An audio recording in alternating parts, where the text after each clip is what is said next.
Hello there, adventurers, and welcome to Wally DM. Today our adventuring party enters a wizard's den or study in search of some scrolls, books, or parchment. They find these items on the wizard's desk, but holding them down is an hourglass.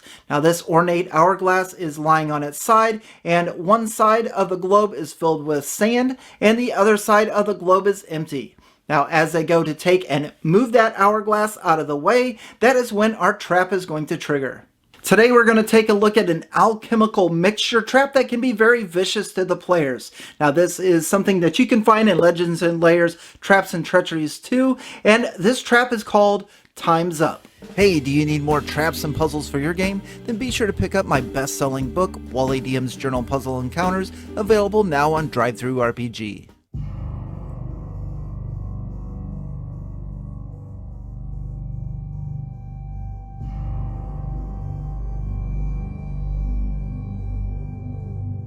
So in order to set this trap up, we're going to design a room like this. Now this is going to be some type of a wizard's study or a den, or perhaps a back room in an office. But of course our adventuring party is probably looking for some maps, some scrolls, some books, or what have you. And we're going to at least put a copy of those on this table. So this is something that they're going to want to grasp.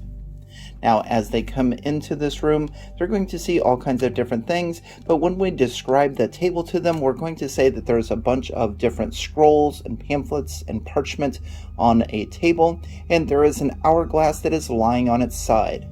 Now, as our wizard comes over here to take a look at things, we're going to describe the hourglass as having one end of the globe with sand in it and the other one empty.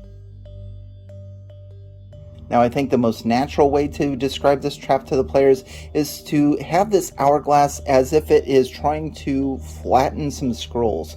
So we have a few scrolls that are underneath of it, maybe with some writings, or this is some items that the characters are looking for, but they're kind of curled up on the end. So when they look and see this hourglass, they see the curled up ends of the scrolls. So if this hourglass wasn't on top of them, then the scrolls would roll up into a tube. So maybe the wizard is trying to have it so that it can flatten the scrolls. So it's at this point, if one of the characters take this hourglass off of the parchment or the scrolls, that is when our trap is going to trigger.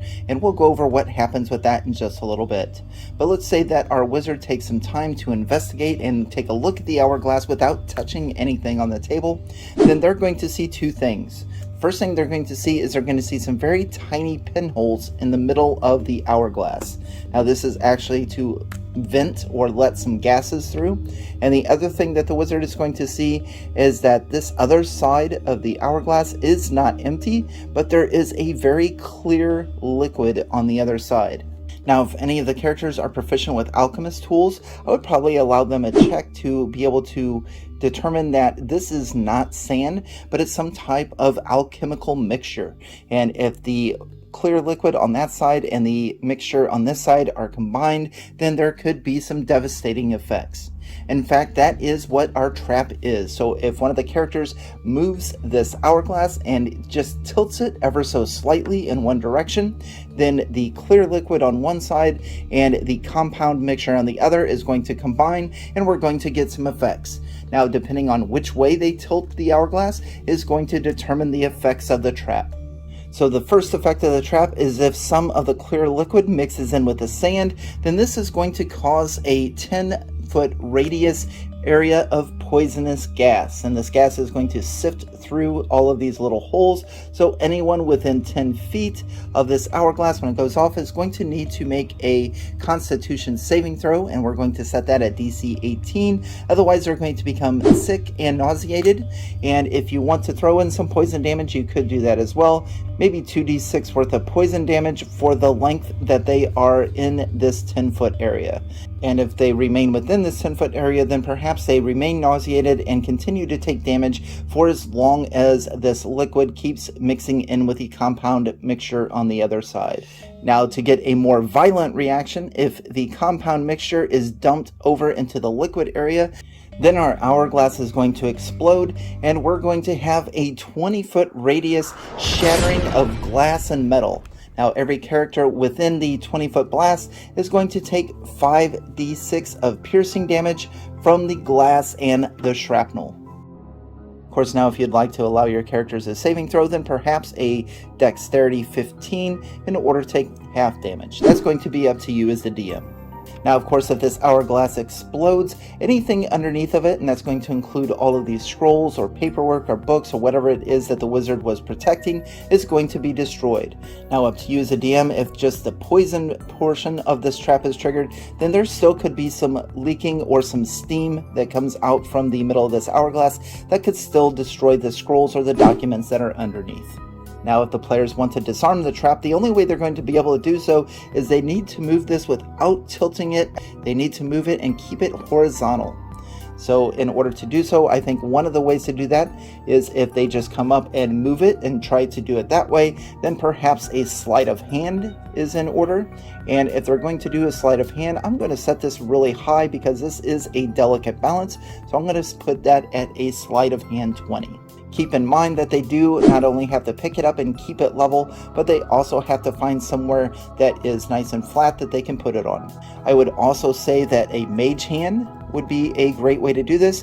Now, I wouldn't allow this to be automatic with a mage hand. I would still make sure that an arcana or maybe even a sleight of hand is used it with the mage hand if our wizard decides to try to mage hand this over into this direction, because even though they're able to move it with the mage hand, it's still the purpose of keeping it nice and flat, and the mage hand could tilt it in one direction or the other, and we could still have our explosion or some type of poison gas leak. So that's the time's up trap, and again, this is an item trap that you could put in some type of a library, a wizard's study or den, or some type of an office where a wizard is trying to keep snoopy people out of his documents.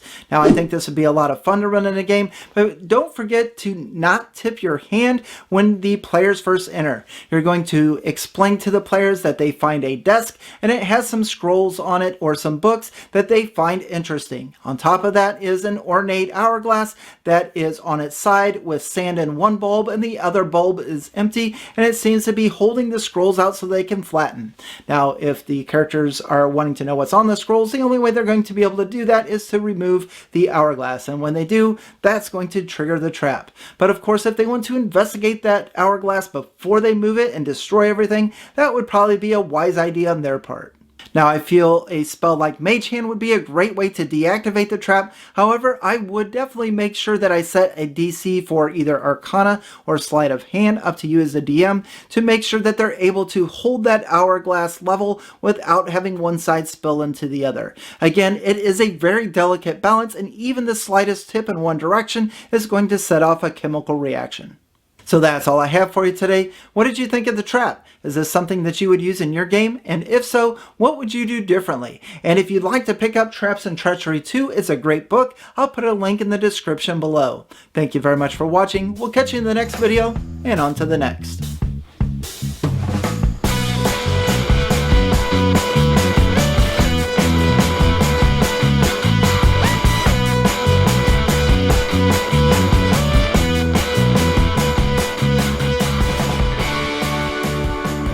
Who would have thought this hourglass could be so deadly to the players? I really like that idea. Probably put something in there that they're really after. They've been searching for it, and it's actually maybe a fake copy or something. They take that hourglass and just, whoops, destroy it all. Information's gone. They're taking all this damage. They've made a mess of the study or whatnot. Perhaps somebody from the front office was like, hey, what's going on back there? Something like that. Just all kinds of cool stuff we can do with that. I really dig it. Super cool.